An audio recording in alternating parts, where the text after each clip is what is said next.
Today I'm going to try to draw this pavilion in the middle of this pond in Tallinn, Estonia, and pavilion, gazebo, I don't know the difference, but Google Maps says pavilion, so that's what we're going with.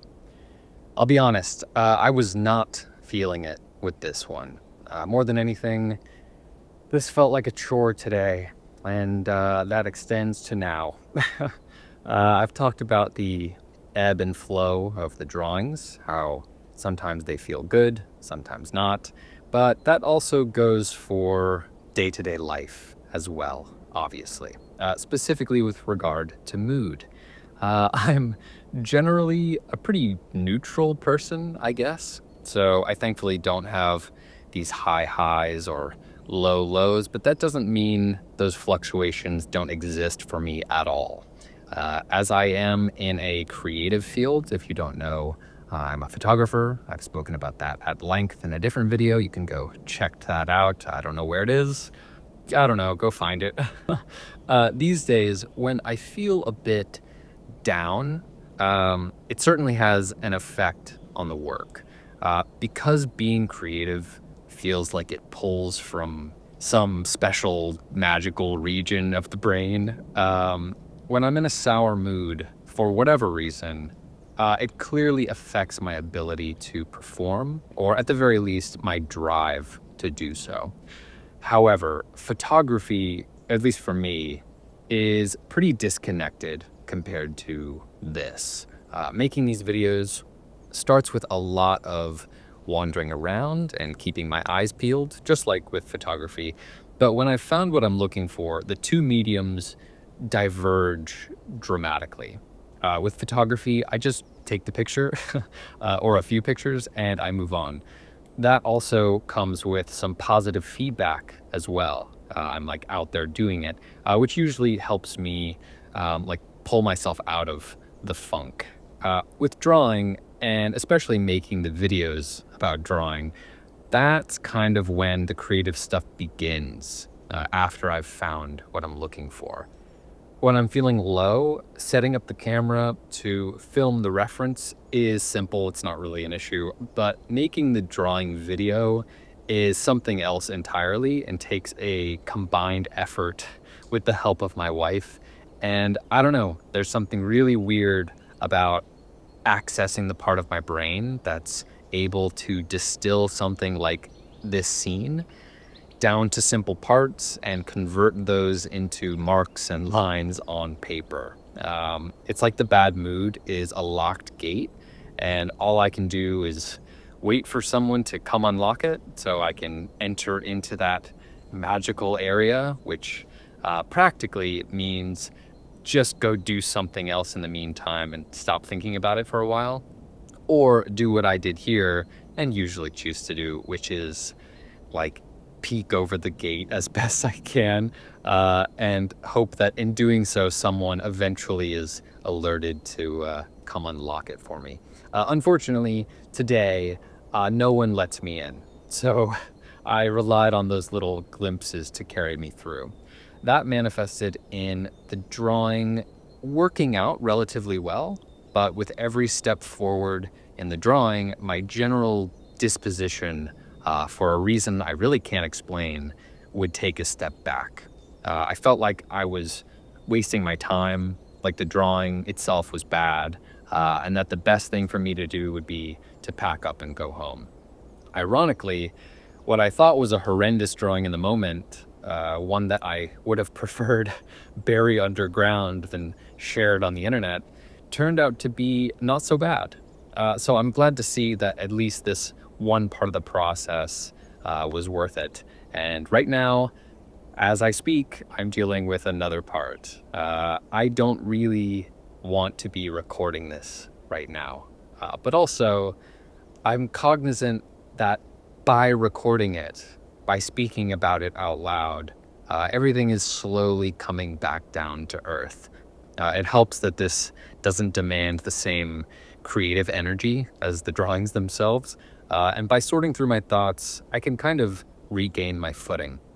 Like I said, drawing seems like it pulls from this magical part of the brain. All creative stuff probably does.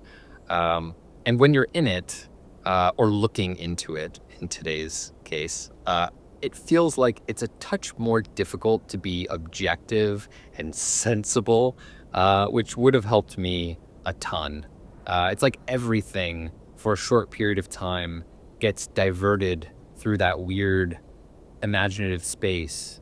And yeah, it affects things, sometimes positively, sometimes negatively. And unfortunately for me, today was obviously the latter. I think there's only been one other video that felt similar to this one, although I think I felt a lot worse in that one. And hey, I'd say that's not too bad. That's like 1 day per month for a few hours. I'm a little melancholy. Seems manageable. It's funny because dedicating a whole chunk of a video about it that I've uploaded to YouTube makes it seem pretty monumental.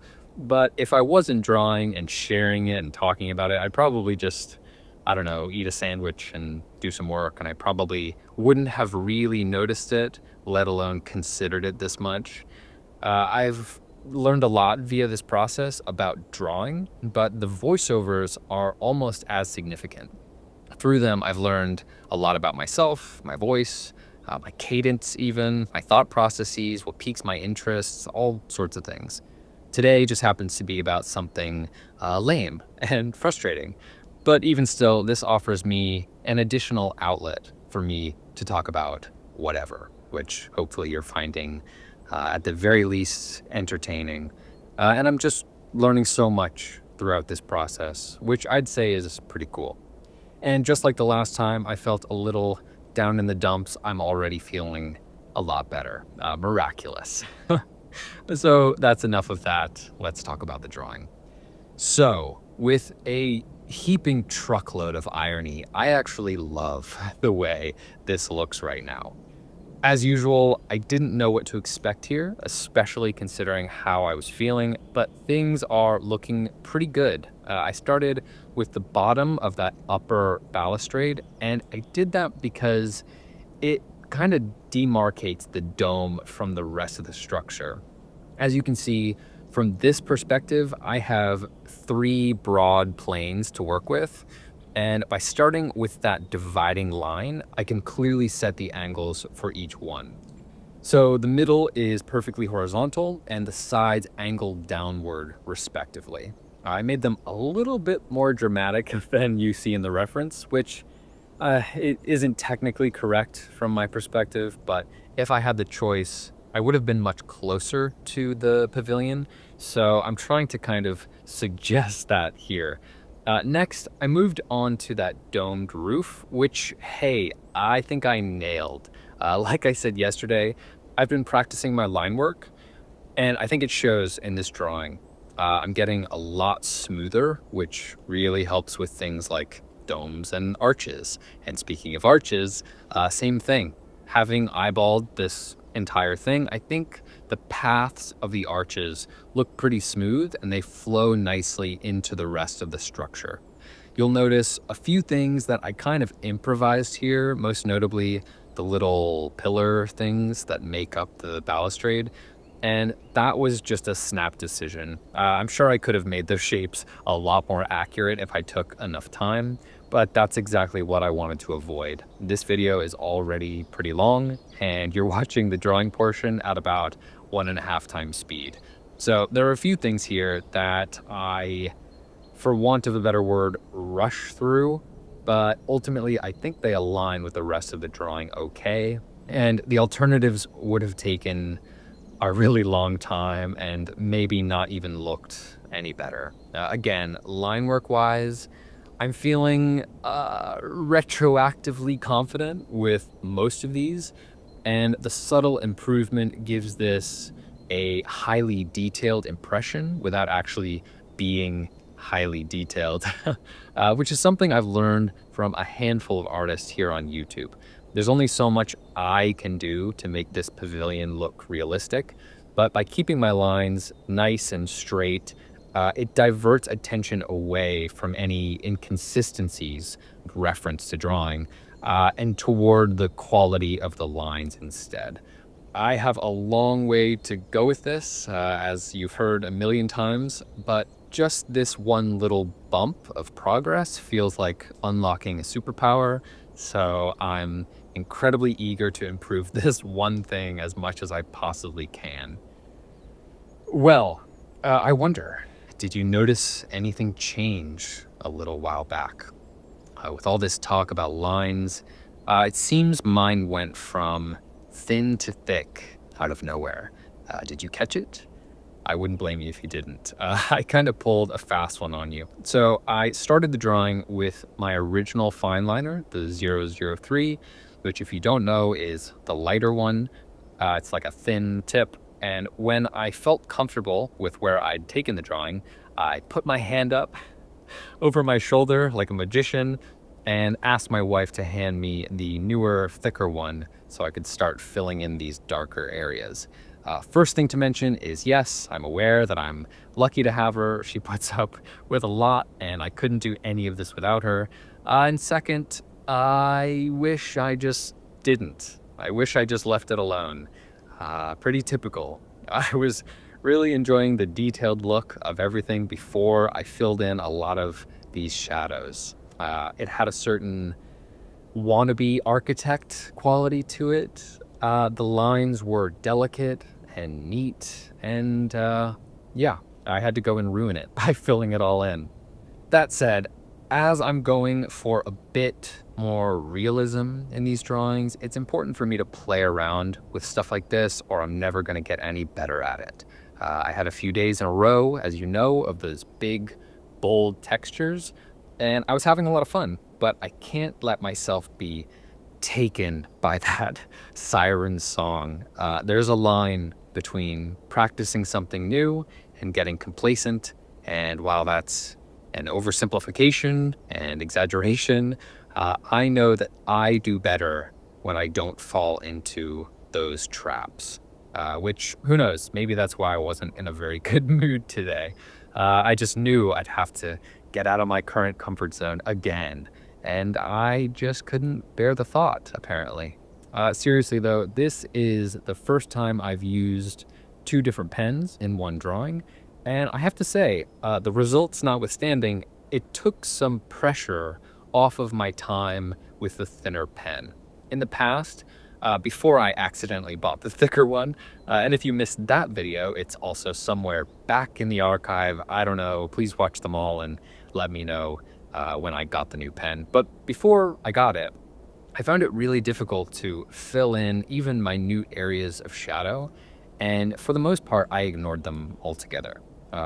This drawing is emblematic of exactly that. Before I switched, I had something of a line drawing, and the light amount of shading that I didn't really speak to the shadows you can see in the reference. You may have noticed that I started to draw some hatch marks in the underside of the pavilion, only to stop short, realizing it didn't look the way I wanted it to. That's about when I decided to use both. And like I said, it relieved some of the pressure I was feeling to, what would have been a very slow buildup of that darkness. So the thicker pen is just so much quicker and smoother at this, which is amazing.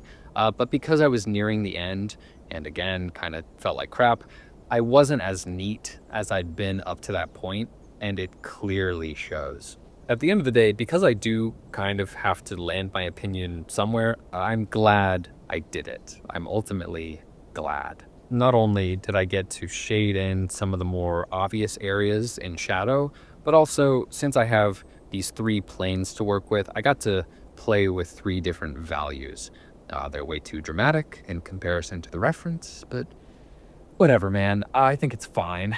Do I wish I hadn't done it? Yeah, kinda. Whatever. It's fine. Killer. We're done. Well, yeah. I already said. It's fine. We'll take it. Right? Let me know what you think in the comments. Also, like the video, regardless of what you thought. And if you're not already subscribed, if all that talk about feelings didn't convince you, maybe watch a different one. This is number 62, plenty of others to enjoy. Anyway, wow, let's end this. I sincerely appreciate you for taking the time to watch me draw and to listen to me ramble, and I'll see you tomorrow. Thanks.